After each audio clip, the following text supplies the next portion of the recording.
It's smoky eye time, ladies. The first color I'm going to use is Candlelight. I'm going to prime both my eyes with that. It's a really pretty flesh tone color. It cancels out the blueness, takes out the veins, really makes your eyelids all one color, which is in a perfect palette to use any eyeshadow colors on. But more importantly, it helps with the blending, and that is very, very, very important for a smoky eye look. So get all of that all over your eyelids, and you can even put it under your eye if you have dark circles. Second color I'm going to use is Granite. I'm going to use a flat shader brush to blend that out on my lid. Now, once I got this on my lid, I wasn't too happy with the color. I kind of wanted it a little bit darker. However, throughout the video, you'll be able to see what I did to kind of help with that. So I just kind of spread it out and make sure I don't go above my crease. Just go from the inside out. And don't worry about if you get outside your lid and make a mess. We're going to go back and clean that up once we get all of the colors and the smoky effect done. But just get that whole lid covered up from the left to right. And then the next color I'm going to use is a Mocha Java color. It's a light brown, real pretty color.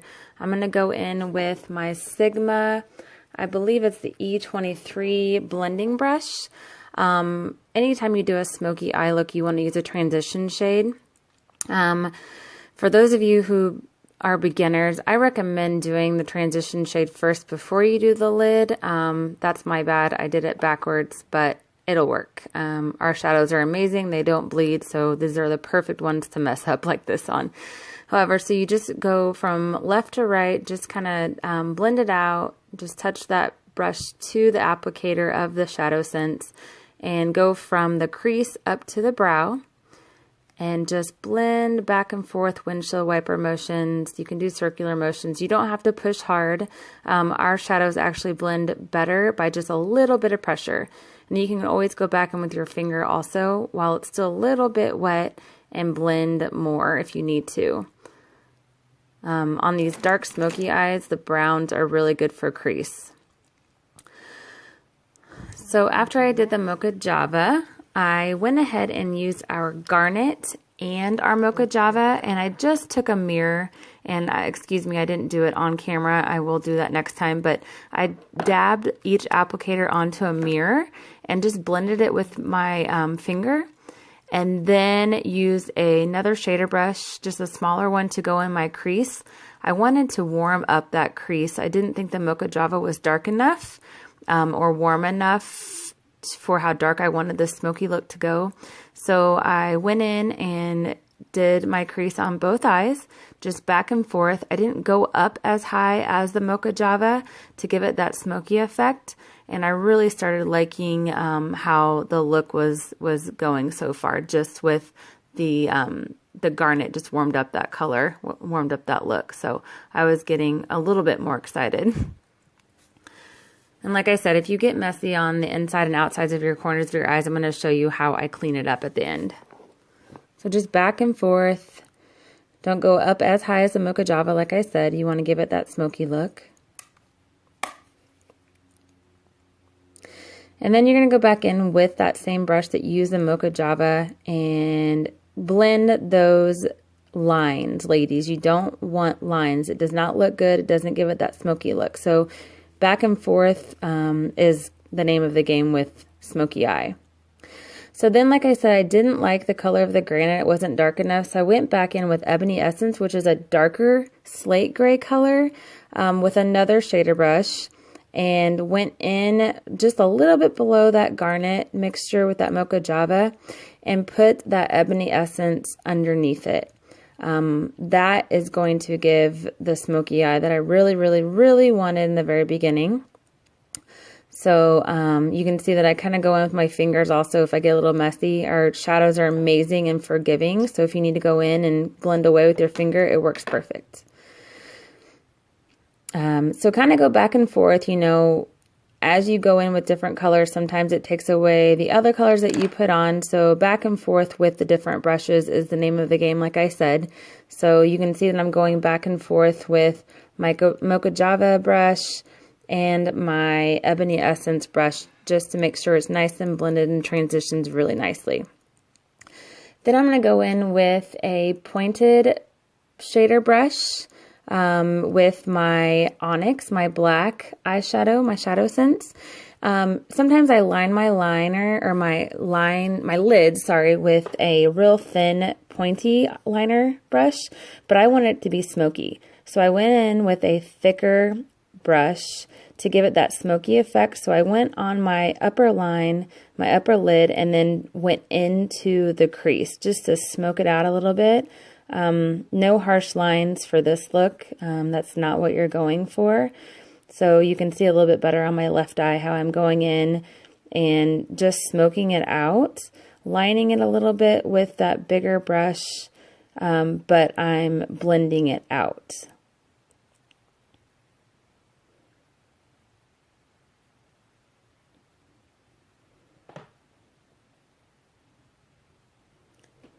You kind of just go back and forth to make sure everything's nice and even.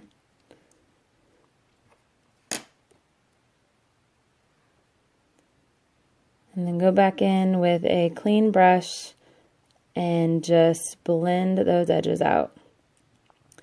I wanted it to be a little bit more kind of sparkly, so I went in with the Silver Shimmer color, Shadowsense, and just dabbed a couple of dots on like the inner maybe third of my eyelid.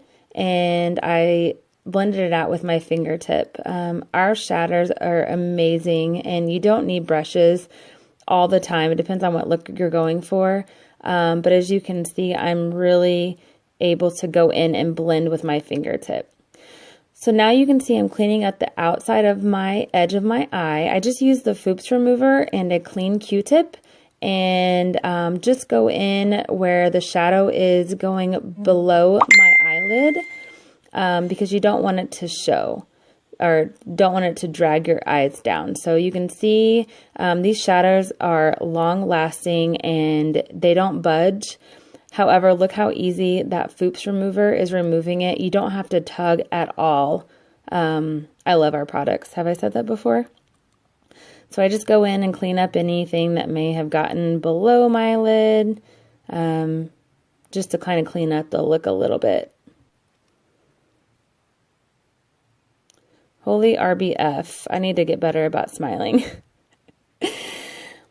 So I'm going back in again and I'm lining that top lid with a smaller eyeshadow brush. I actually want to say it's a little concealer brush, an e.l.f. concealer brush, and I just dab the tip of it on my Onyx Shadowsense, and it's giving it a little bit more of a lined look, and I'm going right into where my lashes are just to make them look really, really thick.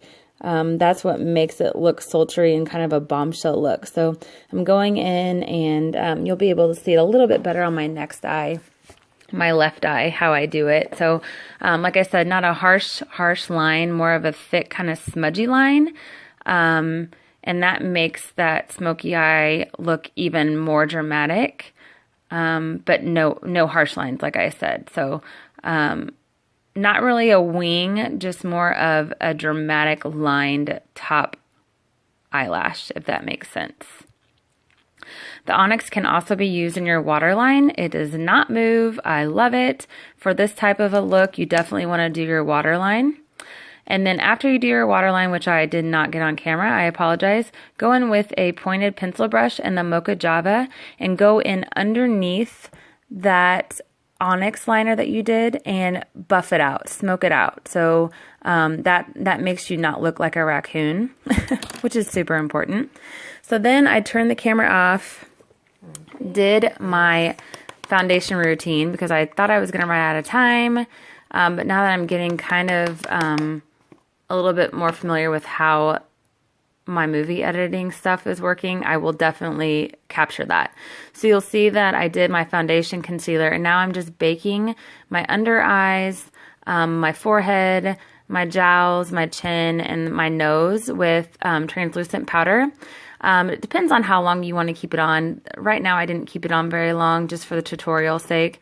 But that keeps your makeup from bleeding and like creasing and whatnot. So I use a big fan brush that I got in my BoxyCharm box to brush away that product. I love this brush. I'll talk more about it in another tutorial. Then for my contour, I use Mocha Java Shadowsense. Yes, Shadowsense, you can use it for everything.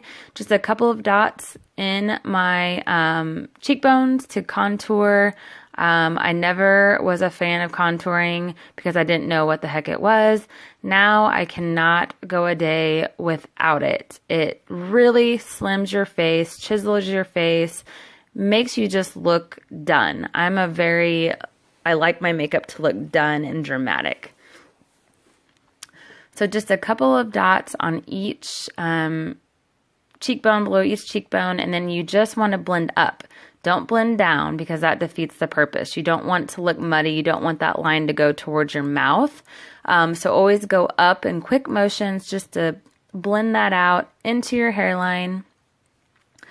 I'm struggling with where my vanity is. It's by my window, and I can't really get the lighting just right. So sometimes it doesn't look as blended in my camera as it actually does in my vanity, if that makes sense. So, but Shadowsense, I love, love, love for contouring. So you want to put it wherever you want the shadows to be. Like I have a bigger forehead. I want it to look a little bit kind of smaller. So I always contour on the top and on the sides and bring it in towards maybe halfway to my brow bone.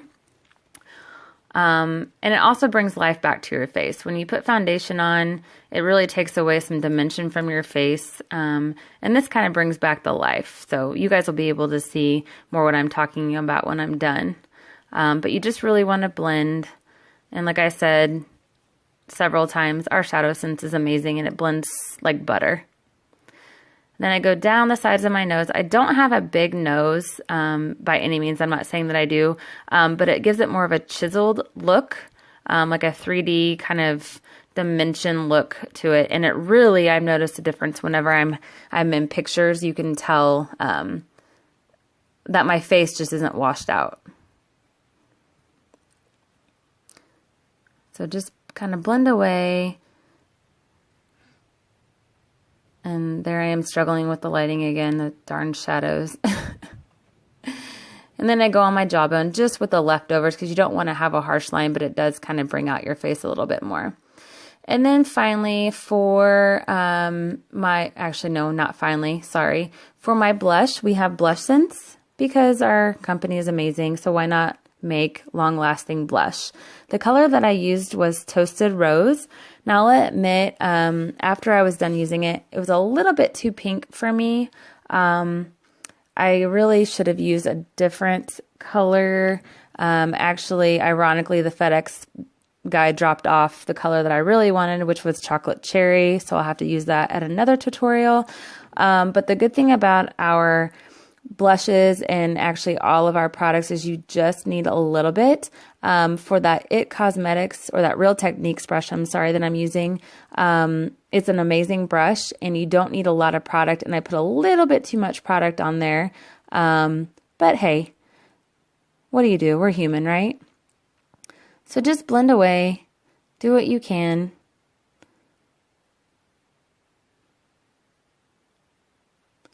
And then finally for my highlight, I used today the Sandstone Pearl Shimmer, which is a Shadowsense, and it's got a shimmer, real pretty shimmer to it. So I put it on my cheekbones, I put it on the tips of my nose, and then sometimes I put it on the Cupid's bow of my lip just to give a little bit more of a highlight. So